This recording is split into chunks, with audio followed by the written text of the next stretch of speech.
Hi everybody, my name's Leonie Donahue. I'm doing this video in relation to my recent diagnosis of multiple sclerosis. To be honest with you, I didn't know anything about multiple sclerosis or what multiple sclerosis meant. It's not something that's thrown around easily, not like cancer. People know what cancer is. People know what cancer does to people. Multiple sclerosis in layman terms is a disease that attacks your central nervous system. Now you've got millions and millions of nerves throughout your body, and when it attacks that, it can do a lot of different things. You'll never find two people with the same symptoms anywhere really in the world, and it's just devastating disease, it really is. I was diagnosed after not being able to see for a few days, and went to the doctors, had an MRI. Actually went to the eye hospital because I couldn't see. Had an MRI. Got that MRI back quite quickly, very quickly actually, and found out, we think it's MS. 2 days later I ended up in hospital because I couldn't walk. On my left side of my body decided, just don't want to work for you anymore. I'll just chuck you in since you can't see. Why would you want to walk if you can't see? Went to the hospital, was admitted very quickly for our hospitals here in Sydney, very quickly, 15 minutes actually.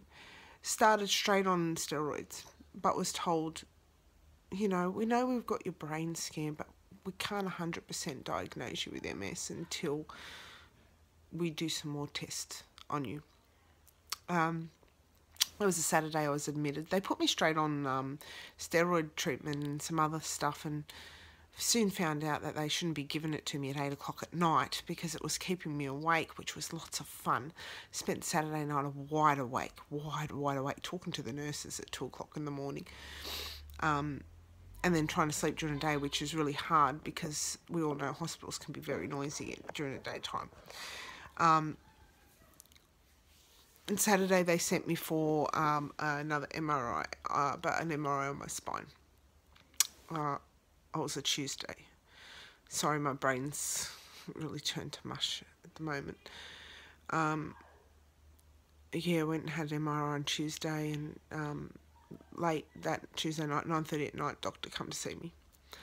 Says, I need to talk to you. And I'm like, looked at the time and I said to her, wow, this must be bad. If you're rocking up at 9:30 at night when you were at work very early in the morning, this is not good. She says to me, no, it's really bad. I needed to come and see you before the circus starts. And I said, circus? What do you mean circus? She goes, well, we don't see cases like yours very rarely, so we've spent all day having a board meeting about whether or not we're going to do a spinal tap on you and the dangers of doing that because of the amount of lesions that you have on your spine and spinal cord. She said, and because the amount that you have not only there but the amount that you have on your brain, every doctor in this hospital is going to want to talk to you because we spent all day having a board meeting about you and everybody knows about it. As she's telling me this, a doctor came in and wanted to talk to me. Says to me, oh, can I just talk to you about your diagnosis? Well, my doctor lost it, putting it lightly. Told the other doctor to pee off and not come back, and how dare she come and see me when she'd only just told me in my diagnosis and that everybody was an animal, how dare they. She had to go at the nurse for letting her in. She told the nurse I was not to have any more doctors except for her and her doctors come and see me for the next 3 days. Needless to say, I didn't sleep that night. Spent a lot of time trying to research and wrap my head around the fact that I had MS. Waited for the next morning for my husband to come, for them to give me some sort of, you know, I don't know, tell me what this meant for me and for my family. The next morning, my husband my brain's so not working, come to the hospital. All the doctors rocked up, a lot of doctors, told me that, you know, asked me about all my medical conditions and you know, all the operations I've had over the last 10 years, 27 operations, and you know, wanted to go through my medical history. 5 years before that, I'd actually had what they thought was an epileptic fit and smashed my car while I was driving, and it turns out it wasn't an epileptic fit, it was MS the whole time. They wanted to go through all my medical history with the medical centre for the last 10 to 20 years to find out, you know, how long I'd had it, because I've got quite a considerable amount of lesions on my brain and my spine, my spinal cord. They didn't give me any timeline. They just said based on the amount of lesions that I have, it's a very long time. Started me straight on what they call Tisabri infusions, which is pretty much the highest level of medication you can get for MS. You know, just getting bombarded with all this information, trying to come to terms with the fact that my body, I'm a prisoner in my body is attacking me.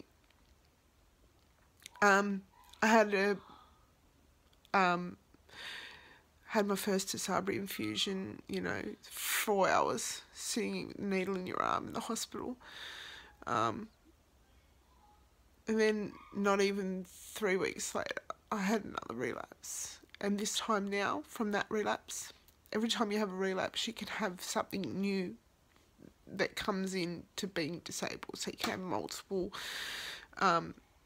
conditions that all line up with MS. I wouldn't call them conditions, whatever, you know, my brain's not working. But September 1 was my whole body, even to the tip of my head, feels like it's on fire.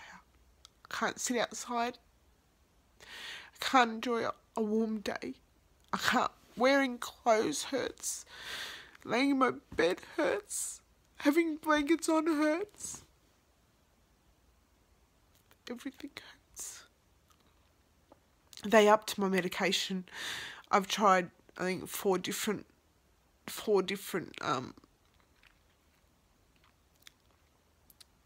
kind of, I can't think, my brain's just not working. 4 different variations of the medication to try and stop my burning throughout my body, like even to the tips of my fingers burn. Yeah, they've just come to the realisation that no matter how many times they change my meds, or no matter how many medications they give me for this, it's my central nervous system's attacking all my nerves. So all my nerves in my body is making my body feel like I'm on fire. Like someone doused me in petrol and set me alight. So mentally it's hard to come to terms with something that bad. But I had another relapse over a week ago. Now my right hand is so sore.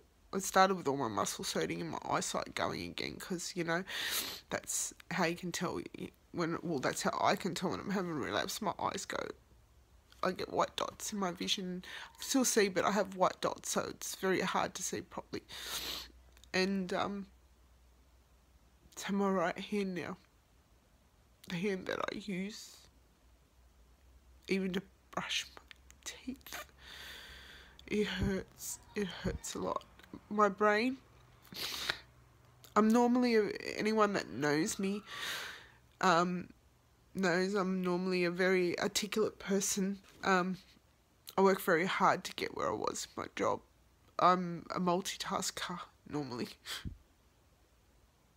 I couldn't even remember something I did 5 minutes ago anymore. the treatment that I'm wanting to get, the treatment I'm currently getting, which is the Sabri treatment, I can't continue to receive that treatment anymore because I have what they call the John Cunningham virus. Now, 3 in 5 people have it naturally in their bodies, but it doesn't come out, doesn't affect them because they have an immune system that stops them from it coming out. Now, Tisabri is an immunodepressant. Please excuse me because, like I said, my brain's not working very good, which means it suppresses your immune system, which allows the John Cunningham virus to come out. That allows you to get what they call the PML. Don't ask me to pronounce it because, like I said, my brain's not working, but it's a condition where it eats away at your white matter in your brain and kills you. So in Australia, anyone that has the John Cunningham virus can only get the Tisabri treatment for 12 months maximum, and that is it. And of course I've got the John Cunningham virus, but I've got it also in quite large levels, which means I can't continue on the treatment. They want me to consider drug trial. Anybody that knows drug trial knows that you're at risk of getting placebo, so it could not work for you anyway. As a neurologist said to me, with my friend present, I took my friend with me, I don't have the, I can't wait for this drug to come out in 2019 because I don't have that long. I have a 12-year-old daughter, she's nearly 12, Paige, and I have a 19-year-old son, Curtis, who tried to commit suicide when he found out about my condition. And he also started researching, which is not a really good thing to do. I also care for my 10-year-old nephew, Caleb, and my 14-year-old nephew, Daniel. I've been caring for them for the past year. I've had 3 relapses in 3 months, which is, most people can go years without having a relapse. I know my condition is progressing quite badly. And, I need to do what's best for me. I need to look at what's best for my family, to be here for my family, to live. I've got to try. I've got to try for my family.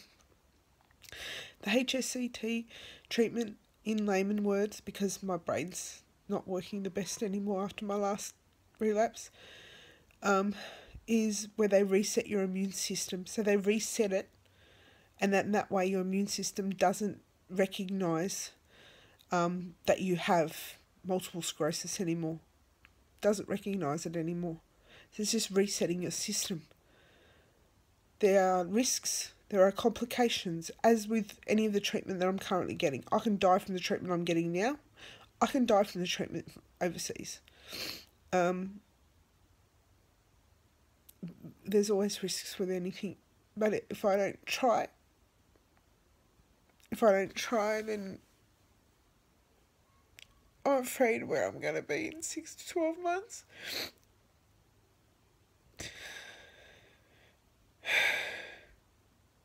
I'm only 36 years old. I've got to try to live for my family. That is why I've been doing this fundraising. That is why I'm going to Russia to have this treatment. That's why Russia's normally a 2-year waiting list to get into Russia. They've approved me to do my treatment on the 19th of April next year, which is 5 months. I really need to try and work hard to get the awareness out there, make people realise why I need, this is not a want, this is a need. I need to get this treatment, and I need help with the fundraising to get this treatment. So please, in any way, if you can help with any of the fundraising, with anything, I've only got 5 months, please contact me, ask me any questions, and all the help is appreciated, all the love is appreciated. And I hope that this makes you understand a little bit better about what I'm doing and why I'm doing it. Thank you.